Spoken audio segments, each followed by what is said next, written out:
All right, listeners, I think you know that we are part of the Radiotopia network, which is basically a network built on the idea that you should support the most creative, independent audio makers around. No one, and I mean no one, embodies the Radiotopia ethos more than Benjamin Walker and his show Theory of Everything.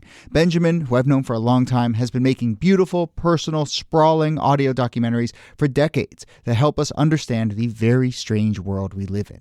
And now he has a new series called Not All Propaganda is Art. The new series goes back to the 1950s when Western security agencies like the CIA paid artists, writers, and intellectuals to fight the cultural Cold War. The CIA funds were free. I mean, no one was told what to say. Gloria Steinem, activist who sees the CIA as a sort of enlightened pal or rich uncle, there is another viewpoint. Look, if you're listening to this show, I know you like secret histories. I know you like a mix of culture and politics and shadowy figures. So what are you waiting for? Not All Propaganda is Art from Benjamin Walker. You can find it now wherever you listen or at theoryofeverythingpodcast.com. This episode is brought to you by Progressive, home of the Name Your Price tool. You say how much you want to pay for car insurance, and they'll show you coverage options that fit your budget. It's easy to start a quote. Visit Progressive.com to get started. Progressive Casualty Insurance Company and Affiliates. Price and coverage match limited by state law.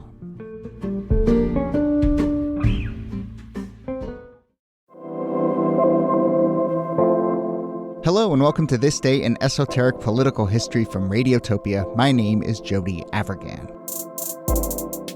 This day, February 1st, 1990, the end of the Cold War is accelerating on the backs of quarter pounders and special sauce.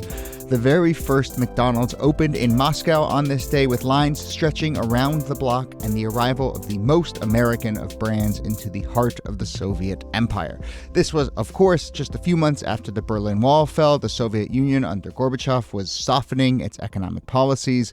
This was a big, big moment, both for diplomacy and for Soviet taste buds. So, here to discuss, as always, are Nicole Hemmer of Columbia and Kellie Carter-Jackson of Wellesley. Hello there. Hello, Jody. Hey there. So one thing that strikes me about this story is it's 14 years of negotiations to get to this moment. I mean, you know, this is diplomacy of its own kind. The U.S. and you know, is engaged in the Cold War. McDonald's is plugging away in its own sort of battle as well. I mean, how much should we think of the fact that it took that long as really a kind of like political process, you know, in a sense?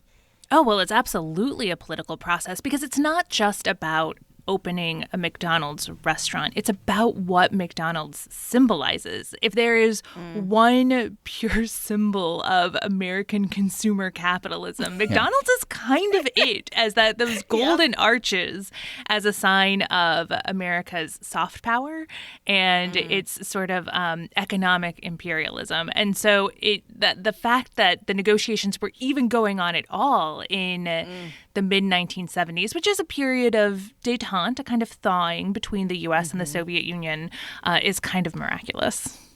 Yeah. I was going to say McDonald's and Coca-Cola are probably like the two biggest brands that you can think of that when you go anywhere in the world, it's kind of incredible to see how the arms and the reach of like American fast food in other places. It's astounding. Yeah. I did this series last year with Adam McKay, Death at the Wing, which was about sort of basketball and how it, in the 80s and how it intersects with larger geopolitical issues. And we did an episode about the sort of Cold War and the way in which basketball, you know, the Dream Team in 1992, and then also a bunch of American basketball players went behind the Iron Curtain and did tours, you know, how that was kind of a soft diplomacy of its own. And then also with regards to like a consumer good, blue jeans too also played a very similar role here. There were laws in East Germany banning blue jeans. People were getting mugged for their American blue jeans. You know, blue jeans were seen as a symbol of what life could be like, you know, designer jeans and so forth. And so, yeah, I just think, you know, there's a whole theory, which I find fairly convincing, that, you know, the thing that brought down the Iron Curtain was not, you know, Ronald Reagan yelling at the Berlin Wall until it came crashing down, but it was actually, you know, McDonald's and blue jeans and all these other sort of more cultural forces. Yeah, the desire for those kinds of goods. And the fact that, exactly as you were saying, that they represented two things. They represented both a desire to wear those jeans and an embrace of this culture, but also a kind of rebellion, like a sartorial rebellion. If you put on those blue jeans, just like in the U.S. when wearing blue jeans, dungarees back in the day was about saying "damn the man." Saying "damn the man" in a strict communist country is a pretty brazen thing to do. Yeah. And it's aspirational. I mean, I think about as a kid growing up, the moment my parents said, for dinner, we're getting McDonald's, it's like, oh my gosh, you might as well say we're going to Disney World. Like, it was so, special to be able to like eat out and, order what you wanted, or especially when they had like the kids' meals and all that stuff. I mean, the marketing towards kids became crazy. But that sort of dream, like, look at what you're getting. This is a prize. This is a special occasion kind of moment, I think is something that is felt all across the world when people consume certain fast food. Yeah. I mean, particularly in the Soviet Union, which it varied from year to year, but the accessibility of branded goods, the accessibility of fresh foods wasn't always there. And so to now have this American-style fast food restaurant was an entirely different kind of luxury when it's landing in the middle of a challenging foodscape. Yeah. Well, and you can see in that regard and a bunch of other regards all the kind of contours of very careful diplomacy taking place in this moment. So, for instance, on the food front, McDonald's at the time went out of its way to say, all of the ingredients are locally grown. McDonald's experts have been working with Soviet agricultural experts to use potatoes that are locally grown to meet McDonald's standards. So I think it's like clearly the Soviet Union is trying to negotiate this moment as well. And I mentioned how long it had taken for this to come to fruition. I mean, it actually started back at the 76 Olympics in Montreal is where sort of people from the Soviet Union, who, again, are there because of the Olympics, another place where a lot of this sort of soft power seems to get negotiated, are there, and they start talking to McDonald's experts who are probably sponsoring the Olympics in Montreal, and that's where the seed gets planted. And it is also notable that it is actually McDonald's of Canada that seems to be taking this on as opposed to the U.S. brand. So like there's some cover there, there's some interesting diplomacy there. So just every sort of wrinkle of this has, as is the case throughout the entire Cold War, all of these very careful lines and demarcations and contours of diplomacy. Yeah, very carefully orchestrated. That's for sure. Until the moment it opened, at which point it was chaos. But go ahead. Niki. No, we should talk about that opening. I was just going to say that there was also something happening in the Soviet Union at that time. Like they were loosening the laws that allowed foreign investment in the Soviet Union. They understood they were at this dicey economic moment, and so they're open to new things in order to shore up the economy of the Soviet Union. But let's talk about the opening, because the opening is chaos. So, Kellie? It's like the iPhone. Sort of, yeah. Like the lines. Before they even opened at 10 a.m., there are hundreds, thousands of people in line. The line stretches over 500 yards down the road. Like, that's crazy to me. On the first day, they served 30,000 people. Like, that to me means like there must have been trucks coming all throughout the day, like dropping off more potatoes and more burgers and more like, all of the supplies that they needed. But that's a lot of people. And people, didn't seem to mind waiting hours for a Big Mac. Well, it's the Soviet there's Union. people, there were people who were quoted who were like, waiting in line for food is not really a big deal for me. I do that all the time, so I might as well wait. Militiamen were there to help control the crowds. I mean, it was a whole scene. So, Kellie, you used to work at McDonald's. I did. Did you ever work the opening shift? Was it like this? Were people my gosh, round the block? Like, I worked after school to get extra money, and I worked there for about 2 years, I want to say. I kind of hated it. I mean, like, I smelled like French fry grease every time I came home.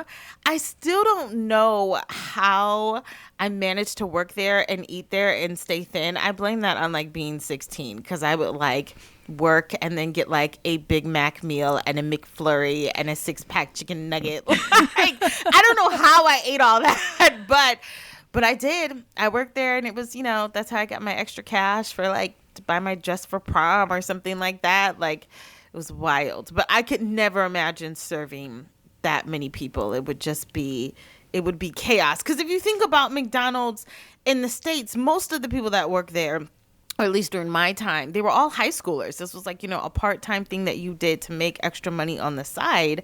But when you think about it in the Soviet Union, you know, you have tens of thousands of people applying for just a few positions. This would have been considered a great job, not just a summer job, but like part of your livelihood. Yeah. Yeah, and they wanted people who spoke several languages and who were excellent at customer service. They were really trying to optimize the kind of workers that they hired. No, we were not about customer service. You pull up to the drive-thru, it's, what do you want? You know? And in every sense, I mean, this moment just introduced like a real shot of legit capital C capitalism into the heart of the Soviet Union. I mean, one Big Mac cost the equivalent of a monthly bus and metro pass, you know? And so I think inevitably people saw that and said, well, you know, why can't I afford a Big Mac? And, you know, start asking all those questions that I'm sure the U.S. was very happy to have people in the Soviet Union asking about their day-to-day life. You know, the way that we take McDonald's for granted in the States, where it's just sort of like a quick thing that you get when coming home from school, or there's not a lot of thought process that goes into purchasing that meal. You certainly wouldn't think, hey, this is my wages for rent or whatever, or a bus pass for the month. No one would eat a McDonald's if that was the case in the United States. But when you think about it in a global context, it really does make the stakes just so much higher. You know, again, as is always the case in these moments, like, was it more symptom or was it more cause? It's very hard to disentangle these things. But, you know, this only comes along because things are softening, right? But it certainly does help, I think, accelerate a lot of these larger forces. And I mean, you know, within 2 years, the Soviet Union doesn't exist. There's a Pizza Hut within, you know, a couple months. And so, I mean, you know, I don't know if you can draw a straight line from the introduction of McDonald's, but it's certainly, at the very least, a symbol of some big forces, if not a force in and of itself. It's also interesting, Jody, on the continuity front. You mentioned that Pizza Hut comes along a few months later. By 1997, Mikhail Gorbachev is starring in a Pizza Hut commercial. He's peddling pizza as a advertising figure. And I think that moment really cements how much things had changed in such a short amount of time. Yeah, it's wild. I remember being in China, I think this is like maybe 2008, 2009, and going to Pizza Hut, and my friend was like, this is considered fine dining here. Like, Pizza Hut's a big deal. It's very expensive. And I was like, I mean, I much rather have street food than eat Pizza Hut in China. But like, it was weird to see how people prized the food that here in America we sort of consider as junk food.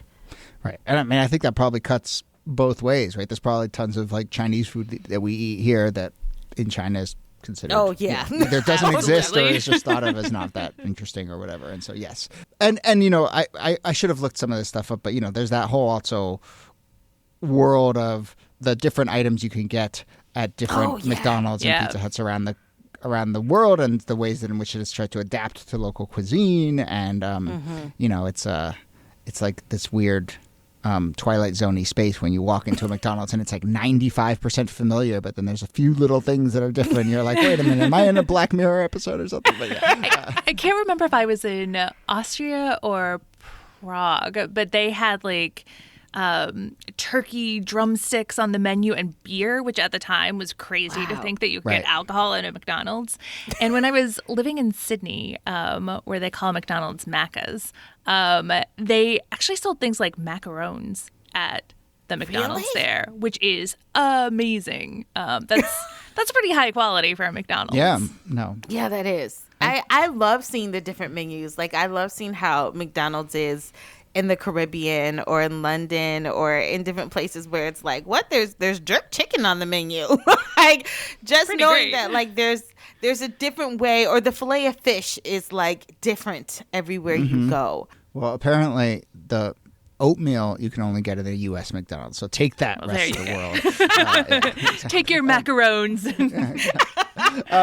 All right. As we wrap up, Kellie, what did you learn? Any tricks? I know you said you smelled like fries all the time. Any McDonald's hacks that you learned? Any sort of special menu items or tricks or combos that the rest of us need to know about? I remember being always frustrated because they never put enough candy in the McFlurries. I remember that. I had a feeling. When I you was made like- your own, did you like double? Oh, when the I made my count? own, I went to town. It was like half Oreo, half ice cream. But no, the fries, if you want fries that are hot, you have to order them without salt because they make a separate batch for you when you say no salt on your fries. And then you can add salt later. But I always like fries when they were like piping hot. So that was sort of like a hack. Perfect. Great hack. Perfect note to end on. Great service journalism right there. Nicole Hemmer, thanks to you. Thank you, Jody. And Kellie Carter-Jackson, thanks to you. My pleasure. A feast in the time of plague.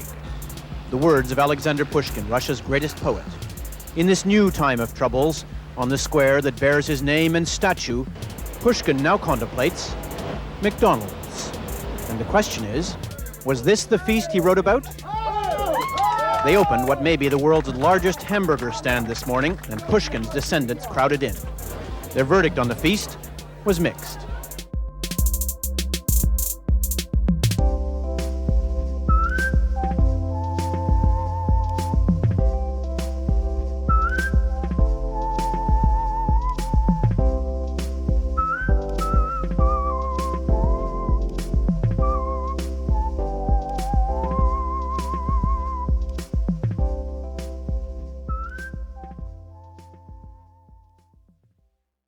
Support for This Day in Esoteric Political History comes from Odoo. If you feel like you're wasting time and money with your current business software or just want to know what you could be missing, then you'll need to join the millions of others who have switched to Odoo. Odoo is the affordable, all-in-one management software with a library of fully integrated business applications that help you get more done in less time for a fraction of the price. To learn more, visit odoo.com/thisday. That's odoo.com/thisday. Odoo, modern management made simple. Radiotopia. From